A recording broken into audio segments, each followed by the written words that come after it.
Hi everyone, welcome to Vijayaharshi YouTube channel. ఈ వీడియోలో మనం టెట్ డిఎస్సికి సంబంధించి వీడియోలు చేయడం జరుగుతూ ఉంది. ఇవి టెట్ డిఎస్సి వారికి చాలా ఉపయోగంగా ఉంటాయి. ఈ వీడియోలో మనం థర్డ్ క్లాస్కి సంబంధించి మ్యాథ్స్ చూద్దాం. గణితంతో గమ్మత్తు మ్యాథ్స్ మ్యాజిక్ పేరుతో ఈ పుస్తకాన్ని రూపొందించారు. 2023 ప్రకారం 2 సెమిస్టర్లుగా విభజించడం జరిగింది. అంతకుముందు 3 సెమిస్టర్లు ఉండేవి. సిలబస్ యథావిధిగా అలాగే ఉంచి 2 సెమిస్టర్లు చేయడం జరిగింది. ముందుగా గణితానికి సంబంధించి విద్యా ప్రమాణాలు చూద్దాం. మొత్తం విద్యా ప్రమాణాలు 5. సమస్య సాధన సోపానాలు, కారణాలు చెప్పడం, వ్యక్తపరచడం, అనుసంధానం, దృశ్యీకరణ, ప్రాతినిధ్యపరచడం. సమస్య సాధనలో సోపానాలు 6. ఇవి వరుస క్రమం కూడా ఇంపార్టెంట్. 1. సమస్యను చదవడం, దత్తాంశంలోని సమాచారాన్ని మొత్తాన్ని విడిభాగాలుగా గుర్తించడం, అనుబంధ విడిభాగాలను వేరు చేయడం, సమస్యలో ఇమిడి ఉన్న గణిత భావనలను అవగాహన చేసుకోవడం, లెక్క చేయు పద్ధతి విధానాన్ని ఎంపిక చేయడం, ఎంపిక చేసిన పద్ధతి ప్రకారం సమస్యను సాధించడం. ఈ సోపానాలన్నీ కూడా ఇంపార్టెంట్. ఎన్ని సోపానాలు ఉన్నాయంటే 6 ఉన్నాయి. సమస్య సాధనలో మొత్తం విద్యా ప్రమాణాలు 5. మనం టాపిక్లోకి వెళ్తే మొత్తం థర్డ్ క్లాస్ గణితంలో 10 చాప్టర్లు ఉంటాయి. లెసన్ 1 గుర్తుకు తెచ్చుకుందాం. ఈ గుర్తుకు తెచ్చుకుందాం అనే లెసన్లో ఇవన్నీ చాలా చిన్న చిన్నవే. సంఖ్యలను అక్షరాల్లో రాయడం. ఉదాహరణకి ఒక సంఖ్య ఇచ్చేసి దాన్ని అక్షరాల్లో రాయమంటారు, 9. అలాగే అక్షరాల్లో ఉన్నదాన్ని అంకెల్లో రాయమనడం. ఉదాహరణకు ఇట్లా 7 అని అక్షరాల్లో ఇచ్చేసి అంకెల్లో రాయమండం. ఇలా కొన్ని ఉదాహరణలు రాశాను, 20. విస్తరణ రూపంలో రాయడం. 753ని విస్తరణ రూపంలో రాయడం. 700 + 50 + 3. ఇక్కడ ఈ నెంబర్లో ఉన్నటువంటి ఈ సంఖ్యలో ఉన్నటువంటి ప్రతి అంకెకు మనం స్థాన విలువను రాస్తూ రాయడమే విస్తరణ రూపం అన్నమాట. 284. ఇక్కడ 2 స్థాన విలువ వచ్చేసి 200, 8 స్థాన విలువ 80, 4 స్థాన విలువ 4. 200 + 80 + 4. అదేవిధంగా ఇప్పుడు విస్తరణ రూపం ఇచ్చి సంక్షిప్త రూపంలో రాయమనడం. 700 + 20 + 8. దీన్ని సంక్షిప్త రూపంలో రాస్తే 728. ఇవన్నీ కూడితే 728 అనమాట. 500 + 30 + 7, 537. ఇలా చిన్న చిన్నవి ఉంటాయి. తర్వాత టాపిక్లో స్థాన విలువలు. స్థాన విలువ అనేది సంఖ్యలో గల అంకె స్థానాన్ని బట్టి మారుతూ ఉంటుంది. ఉదాహరణకు 437లో 4 స్థానం. 4 ఏ స్థానంలో ఉంది అంటే 100ల స్థానంలో ఉంది అని చెప్పాలి. అదేవిధంగా 4 స్థాన విలువ ఎంత అంటే 400. ఎందుకంటే 100ల స్థానంలో ఉంది కాబట్టి 4 × 100 ఎంత అవుతుంది? 400 అవుతుంది. అదేవిధంగా 3 స్థాన విలువ. 3 స్థానం 10ల స్థానం, 3 1ల స్థానం, 7 స్థాన విలువ 7. అర్థమైంది కదా స్థాన విలువలు. అలాగే సహజ విలువ. ప్రతి అంకెకి కూడా ఒక సంఖ్యలో ప్రతి అంకెకి స్థాన విలువ, సహజ విలువ అనేవి ఉంటాయి. స్థాన విలువ ఇప్పుడు చూసాం కదా. సహజ విలువ అంటే ఒక సంఖ్యలో ఒక అంకె సహజ విలువ అనేది ఆ అంకె అవుతుంది. ఉదాహరణకి 438లో 4 సహజ విలువ 4, 3 సహజ విలువ 3, 8 సహజ విలువ 8. సహజ విలువ అంటే ఏమీ మారదనమాట. వాళ్ళు ఏ అంకెకి సహజ విలువ అడిగారో అదే వస్తుంది. అదే స్థాన విలువ అయితే స్థానాన్ని బట్టి మారుతుందన్నమాట. 1ల స్థానంలో ఉంటే ఇప్పుడు 8 అనుకోండి, 8 స్థాన విలువ 8 అవుతుంది. ఇక్కడ 3 స్థాన విలువ 30 అవుతుంది. 4 స్థాన విలువ 400 అవుతుంది. అదే సహజ విలువ అంటే ఇవే నెంబర్స్ వస్తాయి. 4 సహజ విలువ 4, 3 సహజ విలువ 3, 8 సహజ విలువ 8. ఇవి స్థాన విలువలు, సహజ విలువలు. తర్వాత greater than, less than, is equal to. ఎక్కువ, తక్కువ, సమానం. ఇక్కడ కొన్ని నెంబర్స్ ఇచ్చి వీటిని పోల్చమంటారు అన్నమాట. ఉదాహరణకు 8, 10. ఇక్కడ ఈ మధ్యలో ఏ గుర్తు వస్తుంది. ఇక్కడ గుర్తులు పెద్దవాళ్ళకు కూడా కొంచెం కన్ఫ్యూజ్గా ఉంటాయి. లెస్ దాన్ అన్నప్పుడు చూడండి, ఇది ఎల్ షేప్, ఎల్ ఇలా రాస్తాం కదా, ఇలా కొంచెం వంచామంటే దీన్ని లెస్ దాన్ అంటాం. లెస్ అంటే తక్కువ. సో ఎడం వైపు ఉన్న నెంబర్ని పోల్చండి. ఎడం వైపు ఉన్న నెంబర్ని అంటే ఈ ఫస్ట్ నెంబర్ని తర్వాత ఈ కుడివైపు ఉన్న నెంబర్తో పోల్చండి. ఇది పెద్దదిగా ఉందనుకోండి గ్రేటర్ దాన్ పెట్టాలి, ఎక్కువ అంటే ఇది పెట్టాలి. ఒకవేళ తక్కువ అనుకోండి, తక్కువగా చిన్నదిగా ఉంటే లెస్ దాన్ పెడతాం. రెండు సమానంగా ఉంటే ఈజ్ ఈక్వల్ టు పెట్టాలి. ఇక్కడ 8 అనేది 10 కంటే చిన్నదా పెద్దదా? చిన్నది. కాబట్టి చిన్నది కాబట్టి లెస్ అంటే తక్కువ కదా, కాబట్టి లెస్ దాన్. చూడండి ఎల్ షేప్, లెస్ దాన్. 78 67. 78 అనేది 67 కంటే పెద్దది కాబట్టి గ్రేటర్ దాన్. ఓకే, అర్థమైంది కదా. తర్వాత ఆరోహణ క్రమం, చిన్న నుంచి పెద్ద సంఖ్యకు రాయడం. కొన్ని సంఖ్యలు ఇచ్చేసి ఆరోహణ క్రమంలో రాయడం ఉంది. 7 2 9 15. దీంట్లో మనం ఆరోహణ క్రమంలో రాస్తున్నాము. 2 7 9 15 చిన్న నుంచి పెద్దకి రాశాను. అవరోహణ క్రమం అంటే పెద్ద నుంచి చిన్న సంఖ్యకు రాయడం. 14 23 10 18. దీంట్లో పెద్దదేంటి? 23, తర్వాత 18, నెక్స్ట్ 14, తర్వాత 10. దీంతో ఫస్ట్ చాప్టర్ కంప్లీట్ అయింది. సెకండ్ చాప్టర్ సంఖ్యలు. దీంట్లో 4 అంకెల సంఖ్యల గురించి నేర్చుకుంటాం. ముందుగా 4 అంకెల సంఖ్యల కంటే ముందు అసలు 1 అంకె సంఖ్యలు అంటే ఏంటి, 2 అంకెల సంఖ్యలు అంటే ఏంటి, 3 అంకెల సంఖ్యలు అంటే ఏంటి, 4 అంకెల సంఖ్యలు అంటే ఏంటి తెలుసుకుందాం. 1 అంకె సంఖ్యలు అంటే 1 డిజిట్ ఒకే నెంబర్ ఉండాలి. 1 2 3 4 5 6 7 8 9. చూడండి, ఇవి ఒక్కొక్క నెంబరే ఉంది. సో ఇవి 1 డిజిట్ నెంబర్స్. అంటే 1 to 9, 1 నుంచి 9 వరకు 1 అంకె సంఖ్యలు. 10 నుంచి 99 వరకు. 10 అనేది 2 అంకెలు ఉన్నాయి కదా, 1 0 ఉంది. ఈ 10 నుంచి మనం ఎక్కడి వరకు రాయొచ్చు? మనం 2 అంకెల సంఖ్యలు 99 వరకు రాయొచ్చు. వీటిని 2 అంకెల సంఖ్యలు అంటాం. 99 తర్వాత 100 రాస్తే అది 3 అంకెలు అవుతుంది. చూడండి, 2 0 1 3 అంకెలు ఉన్నాయి. సో ఇప్పుడు 100 నుంచి 999 అనేవి 3 అంకెల సంఖ్యలు. 3 అంకెల సంఖ్యలు 999 వరకు రాయగలిగాం. 999 తర్వాత 1000. ఇది 4 అంకెల సంఖ్యలు. 4 అంకెల సంఖ్యలు అనేవి 1000 నుంచి 9999 వరకు ఉంటాయి. ఇక్కడ చూడండి, 1 అంకె సంఖ్యలో పెద్దది 9 కదా. ఈ 9కి 1 యాడ్ చేస్తే ఏమొస్తుంది? 10 అంటే 2 అంకెల సంఖ్య.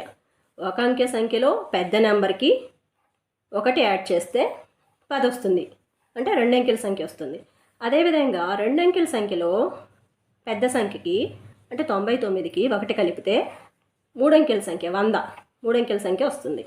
అదేవిధంగా 999 3 అంకెల సంఖ్యల్లో పెద్ద సంఖ్యకి 1 కలిపితే 1000, 4 అంకెల సంఖ్య వస్తుంది. అర్థమైందా? నెక్స్ట్ టాపిక్ వేలకు, వందలకు, పదులకు సవరించి రాయడం.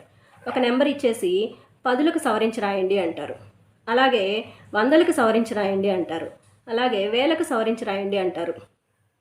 చూడండి, ఇక్కడ నేను ఒకే నెంబర్ని తీసుకొని మీకు అదే 10లకు సవరించాను, 100లకు సవరించాను, వేలకు సవరించాను. ఒకసారి చూడండి, 4352. దీన్ని 10లకు సవరిస్తే ఎలా సవరిస్తున్నాం చూడండి. 10లకు సవరించమన్నప్పుడు 10ల స్థానం 5 ఉంది కదా, 10ల స్థానం కంటే ముందు స్థానం చూడాలి. ఏ స్థానానికైతే సవరించమన్నారో దాని ముందు స్థానాన్ని చూడాలి. 10లకు సవరించమన్నారు కాబట్టి ముందు స్థానం ఎంత ఉంది? 2. ఇక్కడ ముందు స్థానంలో 5 కంటే తక్కువ ఉంటే అంటే 1 2 1 2 3 4 ఈ నెంబర్స్ కానీ ఉంటే ఇక్కడ 10ల్లో అదే 10 తీసుకోవాలి. ఇక్కడ 10ల స్థానంలో ఎంతైతే ఉంటుందో అదే నెంబర్ తీసుకోవాలి. ఒకవేళ 5 ఉన్నా 5 కంటే ఎక్కువ అంటే 5 6 7 8 9 ఇవి ఉంటే ఈ నెంబర్స్ ఉంటే నెక్స్ట్ 10 తీసుకోవాలి. సో ఇప్పుడు మనం 2 ఉంది ఇక్కడ, పదుల స్థానానికి సవరిస్తున్నాం. పదుల స్థానానికి ముందు ఒకట్ల స్థానంలో 2 ఉంది, అంటే 5 కంటే తక్కువ ఉంది కాబట్టి ఇక్కడ 50. 5 అనేది 5 పదులు అనేది అలాగే ఉంటుంది. ఇక్కడ మిగతా సంఖ్య అంతా అలాగే వస్తుందన్నమాట, 4350. అర్థమైందా? నెక్స్ట్ వందలకి సవరిస్తున్నప్పుడు ఇప్పుడు మనం ఏం చూడాలి, వందలకి ముందు పదుల స్థానం చూడాలి. పదుల స్థానంలో ఎంత ఉంది? 5 ఉంది. నేనేం చెప్పాను, 5, 6, 7, 8, 9 ఈ నెంబర్స్ ఉంటే నెక్స్ట్ స్థానంలో 1 యాడ్ అవుతుంది. మనల్ని వందల స్థానానికి సవరించమన్నారు కాబట్టి వందల్లో 400 అవుతుంది. 300కి 1 యాడ్ చేస్తే, వందల స్థానంలో 1 యాడ్ చేస్తే 400 అవుతుంది, 4400. అదే వేల స్థానానికి సవరించమన్నప్పుడు వేల స్థానం కంటే ముందు వందల స్థానం చూస్తాం. వందల స్థానంలో 3 ఉంది, అంటే 5 కంటే తక్కువే.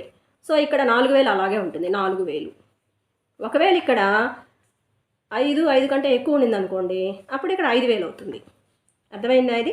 అలాగే నెక్స్ట్ ఇంకొక నెంబర్కి కూడా రాశాను, 7648. దీన్ని పదులకు సవరిస్తే 7650, వందలకు సవరిస్తే 7600, వేలకు సవరిస్తే 8000. ఓకేనా? అర్థమైందా? ఒకసారి చూడండి.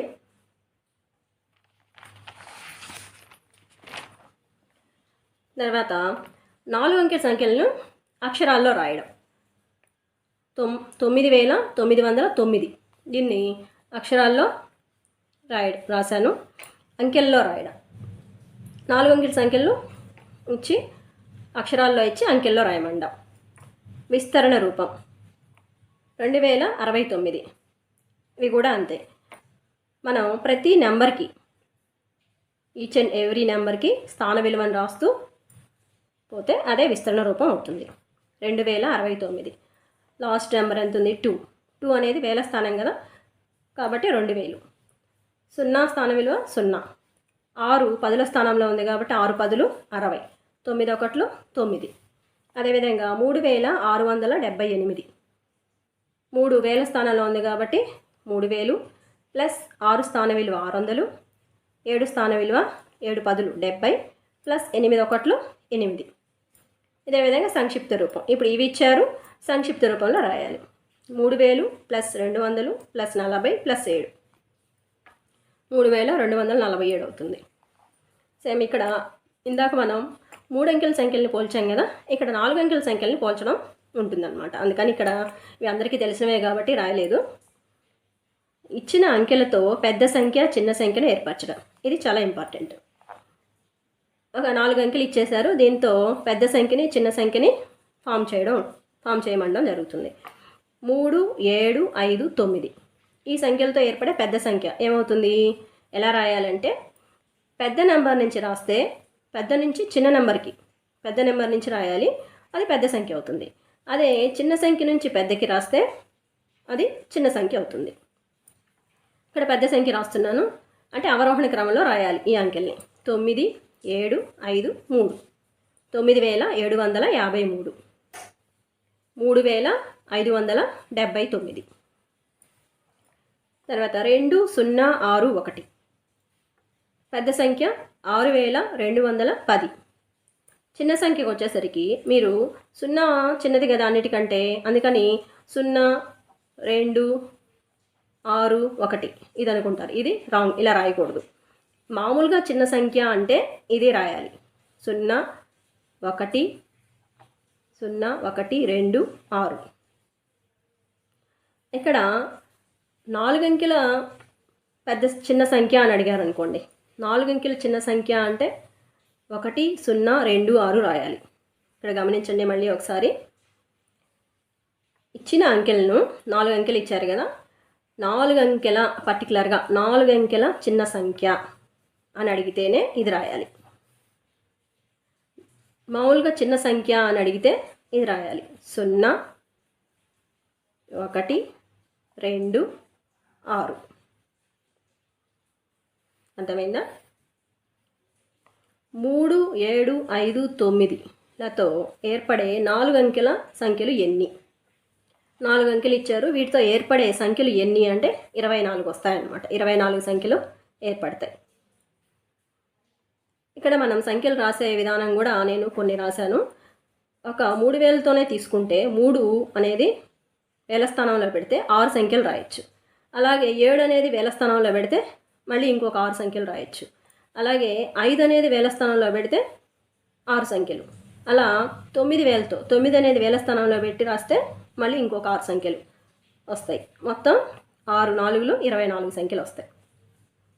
ఇక్కడ 3000తో రాశాను ఒకటి చూడండి, 3759. ఇప్పుడు 59ని మార్చాను. ఇక్కడ 3795. ఇక్కడ 3000 ఈసారి 700 కాకుండా 500 తీసుకున్నాను, 5 తీసుకున్నాను. 3593. దీన్ని మారిస్తే 97. దీన్ని మారిస్తే 3579. ఇక్కడ 3975, 3957.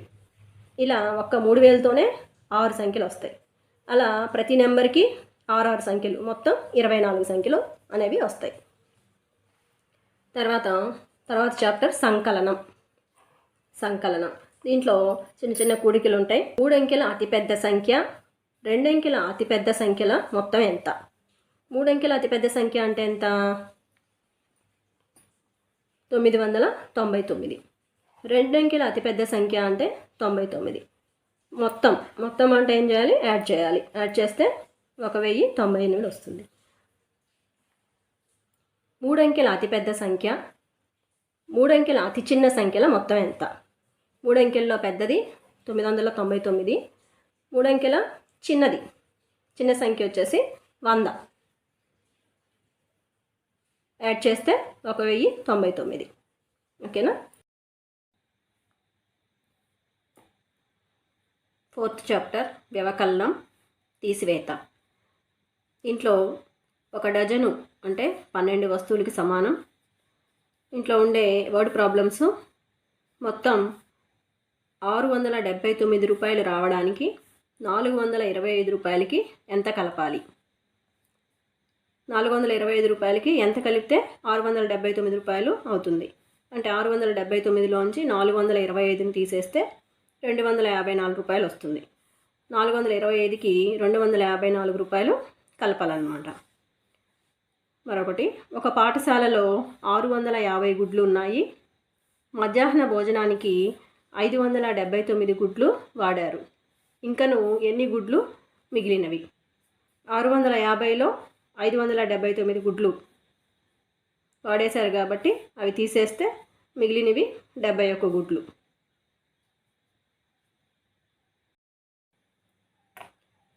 ఈ చాప్టర్లో శకుంతలాదేవి గారి గురించి ఇచ్చారు. శకుంతలాదేవి 4 నవంబర్ 1929 జన్మించారు. మరణం ఏప్రిల్ 21, 2013. ఈమె ఒక భారత కవయిత్రి మరియు ఆలోచించి గణన చేసే మానవ యంత్రం. ఈమె మానవ కంప్యూటర్గా పిలువబడ్డారు. ఈమె 13 అంకెల సంఖ్యను గుణించి 28 సెకండ్లో జవాబు చెప్పింది. అంటే కంప్యూటర్ కంటే ముందుగా ఈ జవాబును చెప్పింది. 1982లో ఈమె ప్రతిభను గిన్నిస్ పుస్తకంలో నమోదు చేశారన్నమాట. తర్వాత గుణకారం అంటే మల్టిప్లికేషన్. దీంట్లో ముఖ్యమైన పాయింట్స్ ఉన్నాయి చూస్తే, ఆవర్తన సంకలనాన్ని గుణకారం అంటారు.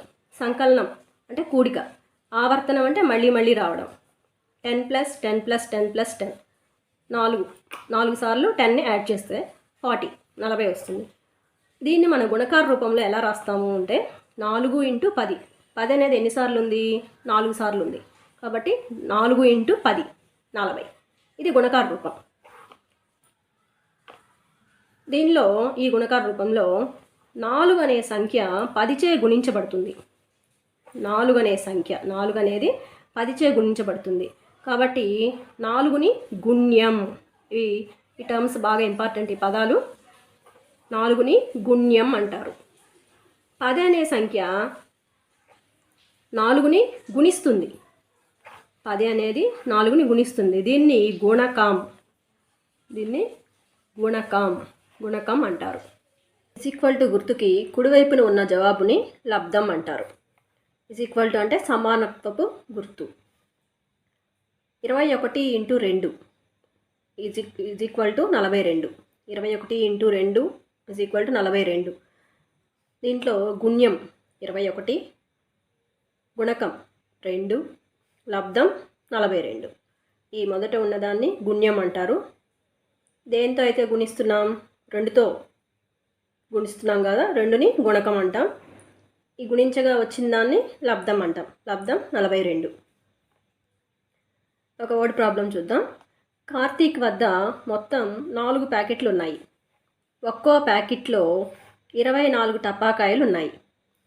అన్ని ప్యాకెట్లలో కలిపి మొత్తం ఎన్ని టపాకాయలు ఉన్నాయి? ఒక ప్యాకెట్లో 24 టపాకాయలు. ఒక ప్యాకెట్లో 24. అట్లాంటి ప్యాకెట్లు ఎన్ని ఉన్నాయి? 4. ఏదైనా మనకి ఒకదాని గురించి ఇచ్చి అలాంటివే ఎక్కువ వాటి గురించి అడిగినప్పుడు, ఒకటి ఇచ్చి ఎక్కువ అంటే 4 ప్యాకెట్లు 5 ప్యాకెట్లు ఎన్ని ఉన్నాయి అని అడిగినప్పుడు గుణకారం చేయాలి. ఒకటి గుర్తుపెట్టుకోండి, ఒకటి ఇచ్చి అన్నిచ్చి మెనీ అడిగినప్పుడు, మెనీ అంటే చాలా చాలా వాటి గురించి అడిగినప్పుడు గుణకారం చేయాలి. 24 ఇంటూ 4 96. నెక్స్ట్ ఇంకొక లెక్క. రెండు సంఖ్యలను ఏ క్రమంలోనైనా గుణించవచ్చు. ఇదొక నోట్, గమనిక అన్నమాట. 2 సంఖ్యలను ఏ క్రమంలోనైనా గుణించవచ్చు. క్రమానికి ప్రాధాన్యత లేదు. ఏ క్రమంలో గుణించినా ఫలితం ఒకటే వస్తుంది. ఉదాహరణకి 3 ఇంటూ 6, 3 6లు 18. అదేవిధంగా ఇక్కడ 6 ఇంటూ 3 చేసాం అంటే ఇక్కడ క్రమం మార్చాం. 6 ఇంటూ 3 18. ఏదైనా ఒక సంఖ్యను 10చే గుణించినప్పుడు దాని ఫలితం ఆ సంఖ్య తరువాత 0 చేర్చుట ద్వారా వస్తుంది.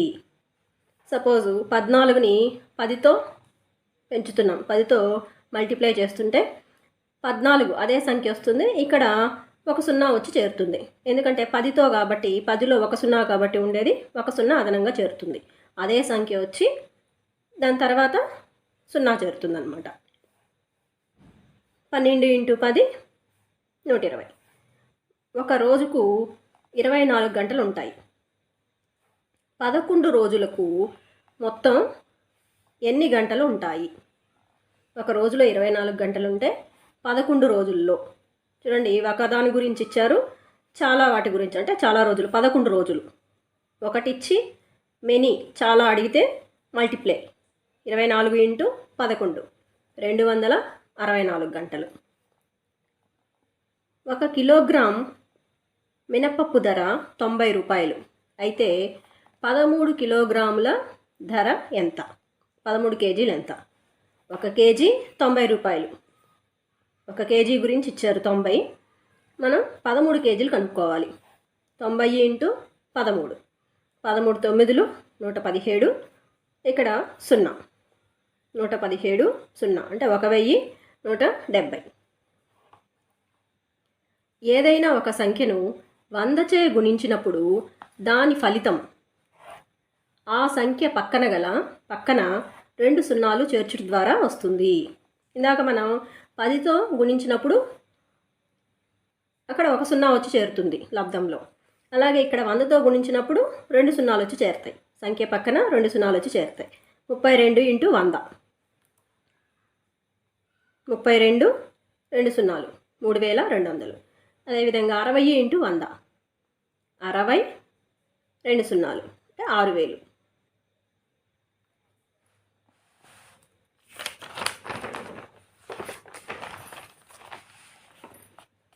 ఆరవ లెసన్ పంచుకుందాం. భాగాహారం అన్నమాట. డివైడెడ్ బై, ఇది భాగాహారపు గుర్తు. దీనిని డివైడెడ్ బై అని చదువుతారు. భాగాహారం చూడండి, దీనిలో భాగాలు ఏవేవి ఉంటాయి? 6, 24, 4. మనం దీంట్లో 6ని భాజకం అంటాం.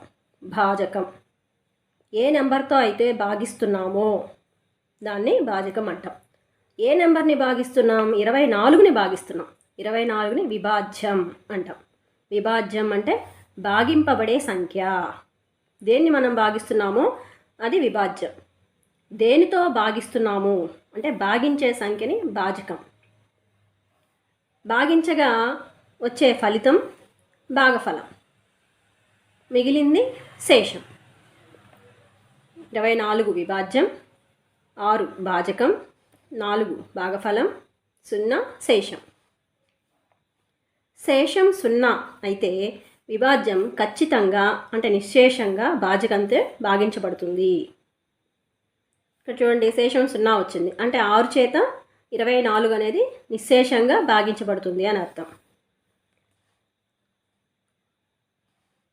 ప్రతి గుణకార రూపం 2 భాగహార రూపాలను కలిగి ఉంటుంది. ఇది ఒక గుణకార రూపం కదా, 2 × 9 = 18. ఇది ఒక గుణకార రూపం. దీని నుంచి 2 భాగహార రూపాలని రాయొచ్చు. ఎలా రాస్తాము అంటే, ఈ ఫలితం ఇక్కడ లబ్ధం ఉంది కదా, ఈ లబ్ధాన్ని మొదటి అంకెతో గుణిస్తే, మొదటి అంకెతో భాగిస్తే మనకి ఆన్సర్ రెండవ సంఖ్య వస్తుంది.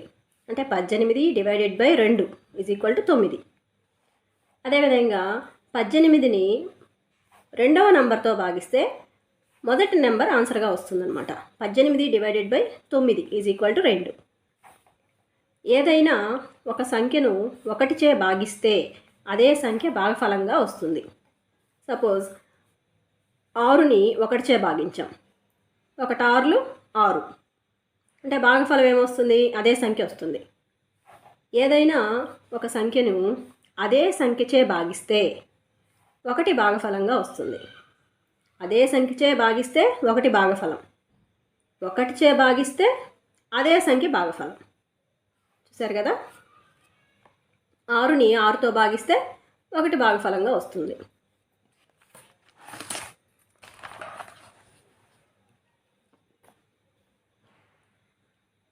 ఇక్కడ ఒక వర్డ్ ప్రాబ్లం చూద్దాం. ఒక పాఠశాలలో 695 మంది విద్యార్థులు ఉన్నారు.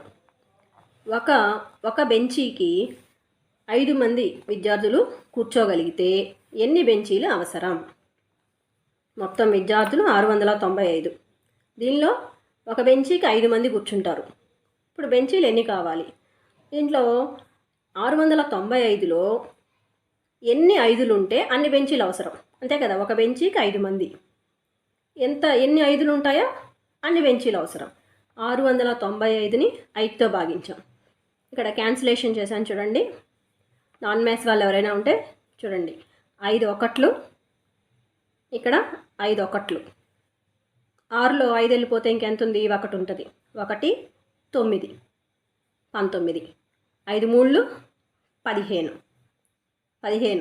అంటే 19లో 15 వెళ్ళిపోతే ఇంకా 4 ఉంటుంది. 4 5 45, 5 9లు 45 అంటే 139. ఒక పెట్టెలో 9 నారింజలను సర్దవచ్చు. 738 నారింజలను సర్దడానికి ఎన్ని పెట్టెలు అవసరం? 738లో ఎన్ని 9లు ఉంటే అన్ని పెట్టెలు అవసరం. 738 / 9. 9 8లు 72, 73లో 72 వెళ్ళిపోతే 1 ఉంటుంది. 1 8 18, 9 2 18 అంటే 82. నెక్స్ట్ సరి సంఖ్యలు. ఏ సంఖ్య అయినా 2చే నిశ్శేషంగా భాగించబడితే ఆ సంఖ్యను సరి సంఖ్యలు అంటారు. 2చే భాగించబడే సంఖ్యలను, నిశ్శేషంగా భాగించబడే సంఖ్యలను సరి సంఖ్యలు అంటారు. ఉదాహరణకి 2 4 6 8 10 12 ఇట్లా వస్తూ ఉంటాయి. సరి సంఖ్యల్లో 1ల స్థానంలో గల అంకెలు 2 4 6 8 0. 1ల స్థానంలో ఇవి ఉంటాయన్నమాట. 2 కానీ 4 కానీ 6 కానీ 8 కానీ 0 కానీ. బేసి సంఖ్యలు, ఆడ్ నంబర్స్. ఏదైనా ఒక సంఖ్య 2చే నిశ్శేషంగా భాగించబడకపోతే ఆ సంఖ్యను బేసి సంఖ్యలు అంటారు. ఉదాహరణకి 1 3 5 7 9 11.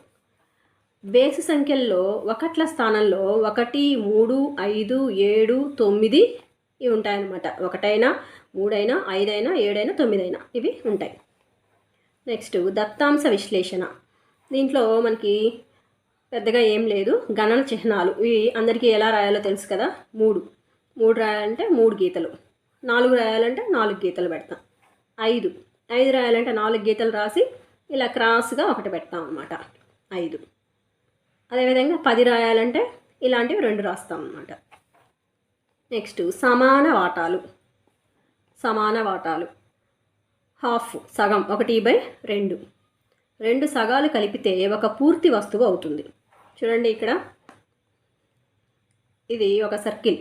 దీన్ని 2 భాగాలు చేసాం.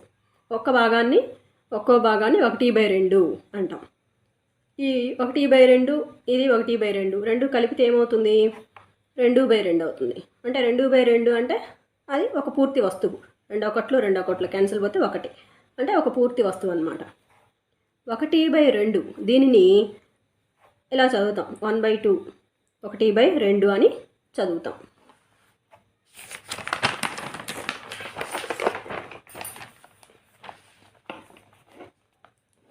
ఒకటి బై 4 అంటే ఒక వస్తువుని 4 భాగాలు 4 సమాన భాగాలు చేస్తే ఒక పార్ట్ని 1/4 అంటాం.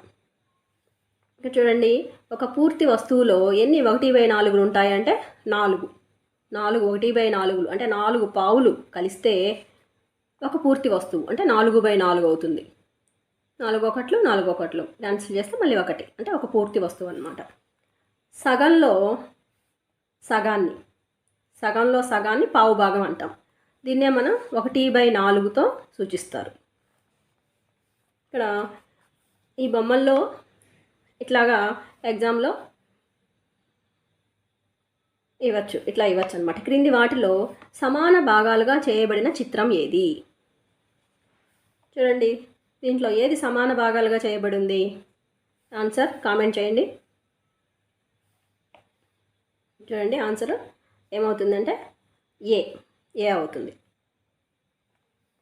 మిగతావన్నీ కూడా సమాన భాగాలుగా లేవు. దీంట్లో కానీ సమాన భాగాలుగా లేవు. దీనిలో ఒకటే సమాన భాగాలుగా ఉన్నాయి. నెక్స్ట్ మన చుట్టూ ఉన్న ఆకారాలు. 9వ లెసన్ మన చుట్టూ ఉన్న ఆకారాలు. వస్తువులు అనేవి దీంట్లో ఏముంటుంది ఈ చాప్టర్లో అంటే పైన, ప్రక్కన, ముందు, వెనక వైపు నుండి ఏ విధంగా ఉంటాయి.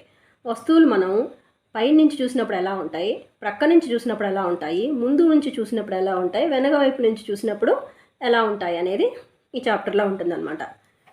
వక్రతల ఆకారం అంటే గుండ్రని ఆకారంలో ఉండే వస్తువులు ఉదాహరణకు బంతి, ఇవి ఏమవుతాయి? దొర్లుతాయి.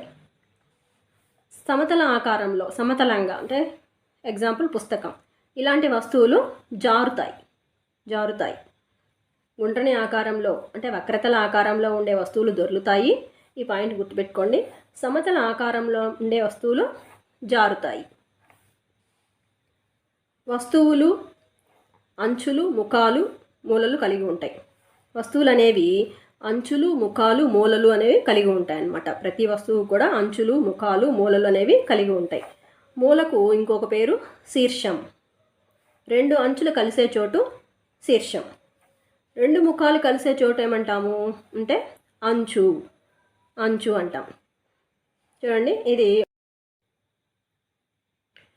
ఈ క్యూబ్లో మూలలు 8 ఉంటాయి, అంచులు 12, ముఖాలు 6.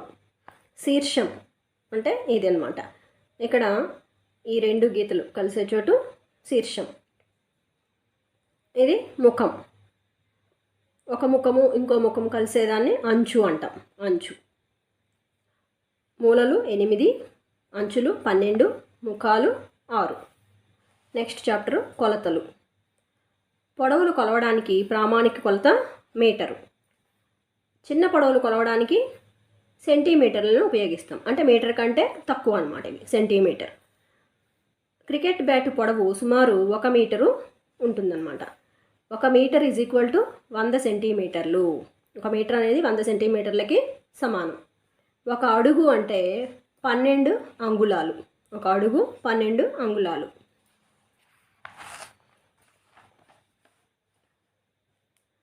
బరువులను కొలవడానికి త్రాసును ఉపయోగిస్తారు. వస్తువుల బరువులను కిలోగ్రాముల్లో కొలుస్తారు. 1 కిలోగ్రామ్ అంటే 1000 గ్రాములు. బరువుల్ని కిలోగ్రాముల్లో చెప్తాము. 1 కిలోగ్రామ్ అంటే 1000 గ్రాములు. 1 కిలోగ్రామ్ కంటే తక్కువ. బరువులను కొలవడానికి త్రాసును ఉపయోగిస్తారు. వస్తువులు బరువులను కిలోగ్రాముల్లో కొలుస్తారు. కిలోగ్రాములను కీగ్రా, ఇవి షార్ట్కట్లో రాస్తే కీగ్రా అని. 1 కిలోగ్రామ్ ఈజ్ ఈక్వల్ టు 1000 గ్రాములు. 1 కిలోగ్రామ్ కన్నా తక్కువ బరువున్న వస్తువులను గ్రాముల్లో కొలుస్తారు. ఒక పాత్రలో పట్టే ద్రవం పరిమాణాన్ని ఆ పాత్ర పరిమాణం అంటారు. ద్రవాలను కొలవడానికి లీటర్లు అనే ప్రమాణాలు వాడతాం. లీటర్లలో కొలుస్తాం. తక్కువ పరిమాణంలో గల ద్రవాలను, అంటే లీటర్ కంటే తక్కువ పరిమాణంలో ఉండే ద్రవాలను కొలవడానికి మిల్లీ లీటర్లు ఉపయోగిస్తాం. మిల్లీ లీటర్లలో కొలుస్తాం. 1 గంట అంటే 60 నిమిషాలు. చిన్న ముళ్ళు గంటలను తెలుపుతుంది, పెద్ద ముళ్ళు నిమిషాలను తెలుపుతుంది. 1 సంవత్సరంలో నెలలు 12. సాధారణంగా నెలకి రోజులు 30 రోజులు. 30 రోజులు ఉండే నెలలు ఏప్రిల్, జూన్, సెప్టెంబర్, నవంబర్. అంటే కొన్ని నెలలకి 30 రోజులు, కొన్ని నెలలకి 31 రోజులు ఉంటాయి కదా. 30 రోజులు ఉండే నెలలు 4. అవేంటి అంటే ఏప్రిల్, జూన్, సెప్టెంబర్, నవంబర్. 31 రోజులు ఉండే నెలలు 7. జనవరి, మార్చి, మే, జూలై, ఆగస్ట్, అక్టోబర్, డిసెంబర్. ఫిబ్రవరి నెలలో రోజులు 28 ఆర్ 29.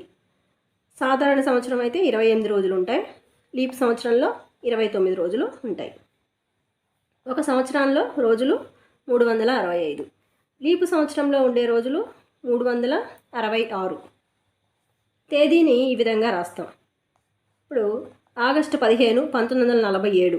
దీన్ని మనం ఎలా రాస్తాము అంటే ముందు రోజు 15, నెల 8, సంవత్సరం 1947 ఇలా రాస్తామన్నమాట. ఇది 3వ తరగతిలో ఉండే గణితం.